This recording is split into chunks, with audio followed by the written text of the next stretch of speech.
સુરત મનપાને શું લાજ શરમ નહીં હોય? કારણ કે સુરત મનપાના અધિકારીઓનું તપાસ ચાલુ છેનું નિવેદન કોર્ટમાં સુરસુરિયા જેવું થઈ ગયું. કારણ કે હાઈકોર્ટે નાસિરનગરના એ ભૂતિયા ડેમોલિશન વિશે સુરત પોલીસ અને સુરત મનપાની ઝાટકણી કાઢી અને કહ્યું કે પોલીસની હાજરીમાં ગેરકાનૂની કામ થયું અને પોલીસ મૂક પ્રેક્ષક બનીને કેમ ઊભી રહી. આ ગુજરાત છે. અહીંયા સામાન્ય માણસોના અને ગરીબોના સપના અને જીવનની કિંમત ચણા મમરા બરાબર છે, કીડી મકોડા બરાબર છે. અહીંયા અધિકારીઓ અને પોલીસ બધા મુખબધિર છે. કારણ કે ડીમાર્કેશન કરવા ગયેલી મનપાની ટીમ પોલીસના ધાડે ધાડા અને એક ઉચ્ચ પોલીસ અધિકારીને લઈને ગઈ હતી. કદાચ નાસિરનગરમાં આતંકવાદીઓ રહેતા હશે ને તો ડીમાર્કેશન માટે આટલી બધી પોલીસની શું જરૂર હોય? આવો વિગતે વાત કરીએ સુરત મનપાએ કરેલા એ કાંડની, પોલીસની એ કાર્યવાહીની જેણે 100થી વધુ પરિવારોને એક ઝાટકે લાજ શરમ વિના ઘર વિહોણા કરી દીધા. અને ગુજરાત હાઈકોર્ટે પોલીસને અને સુરત મનપાની ઝાટકની કાઢતા શું કહ્યું તેના વિશે આ અહેવાલમાં. નમસ્કાર, હું ચિરાગ વર્ષાબેન, આપ જોઈ રહ્યા છો સ્વમાન. સુરતના નાસિરનગરમાં થયેલા ચર્ચાસ્પદ ડિમોલિશન કેસમાં ગુજરાત હાઈકોર્ટે કડક વલણ અપનાવ્યું છે અને 29 જૂને યોજાયેલી સુનાવણી દરમિયાન કોર્ટે સુરત પોલીસ કમિશનરની કામગીરી સામે ગંભીર સવાલો ઉઠાવતા કડક ટિપ્પણીઓ કરી હતી.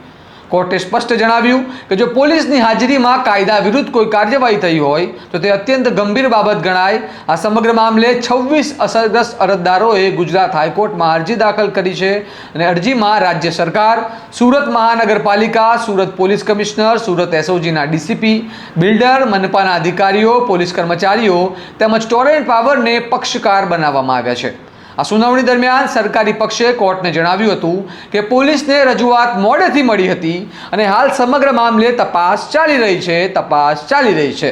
સરકારી પક્ષના જણાવ્યા મુજબ અત્યાર સુધીમાં અનેક પોલીસ કર્મચારીઓના નિવેદનો લેવામાં આવ્યા છે.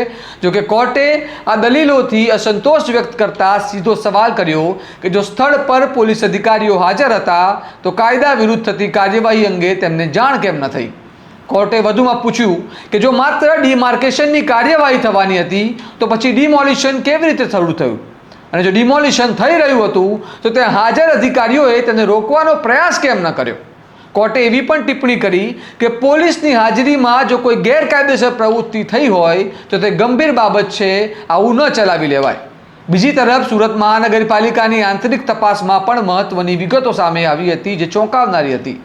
કોર્ટ સમક્ષ રજૂ થયું હતું કે મનપાના જણાવ્યા મુજબ આ સમગ્ર મામલે ડિમોલિશન માટે કોઈ સત્તાવાર આદેશ આપવામાં આવ્યો જ નહોતો.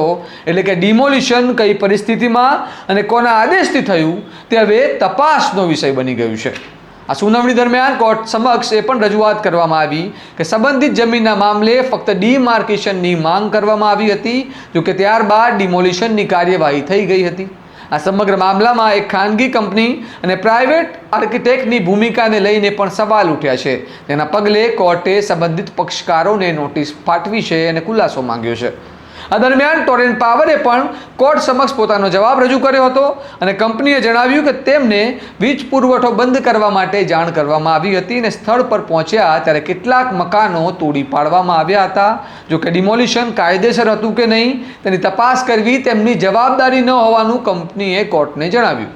અહીંયા સૌથી મહત્વની વાત એ છે કે હાઈકોર્ટે સુરત પોલીસ કમિશનરની એફિડેવિટ અંગે અસંતોષ વ્યક્ત કરતા કહ્યું કે આવા સંવેદનશીલ મામલાઓમાં માત્ર ફરિયાદની રાહ જોવી પૂરતી નથી. રજૂઆત મળ્યા બાદ તંત્રએ તાત્કાલિક સંજ્ઞાન લેવું જોઈએ. અરજદારો તરફથી એવો પણ દાવો કરવામાં આવ્યો હતો કે ડિમોલિશન દરમિયાન લોકોએ 112 પર ફોન કરીને મદદ પણ માંગી હતી, છતાં કોઈ અસરકારક મદદ મળી નહોતી. ઉલ્લેખનીય છે કે અગાઉની સુનાવણી દરમિયાન પણ હાઈકોર્ટે સવાલ ઉઠાવ્યો હતો કે જો ડિમોલિશન મનપાએ કર્યું નથી તો પછી સરકારી અધિકારીઓ અને પોલીસ મોટી સંખ્યામાં સ્થળ પર શું કરી રહ્યા હતા? આજે પણ નાસિરનગરમાં અનેક અસરગ્રસ્ત પરિવારો ન્યાયની આશા સાથે કોર્ટની કાર્યવાહી પર નજર રાખી રહ્યા છે.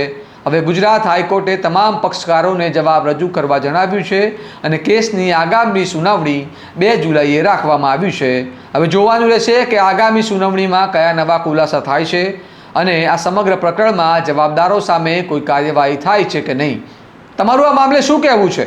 શું નાસિરનગર પ્રકરણમાં સ્વતંત્ર અને સમયબદ્ધ તપાસ થવી જોઈએ?